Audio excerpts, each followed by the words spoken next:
నాకు అదే అర్థమైతలేదన్న, last match లో ఎందుకు ఓడిపోయినావో.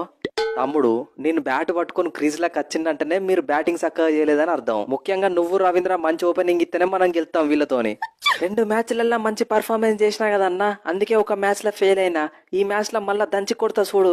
హెడ్ చెన్నై వాళ్ళు కూడా ఎల్లో వేసుకున్నారు కదా అని వాళ్ళని కూడా మనోళ్ళు అనుకునేవు. మనది ఆరెంజ్, వాళ్ళది ఎల్లో, గుర్తుంచుకో. అసలే లాస్ట్ మ్యాచ్ ఓడిపోయినావని క్రాకులున్నా, మళ్ళా హైదరాబాద్ పిచ్ మీద ఎట్లా దంచి కొడతానో చూడు.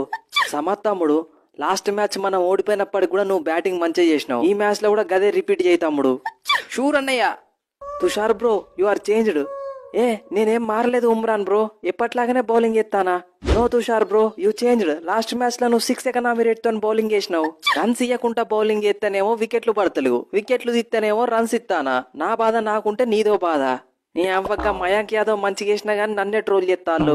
నేను కూడా స్పీడ్ తో పాటు లైన్ అండ్ లెంత్ వేయగలుగుతా అని ఈ మ్యాచ్ లో ప్రూవ్ చేస్తా. ఆగుల్లి గీ తాకితే 6లు పోయే గ్రౌండ్ లో నిన్నెడ తీసుకుంటారు వాళ్ళు అయినా గానీ. తీసుకోకపోతే వాళ్ళకే నష్టం, తీసుకుంటే మంచిగా ఎత్తా అని చెప్తా నాకంతే.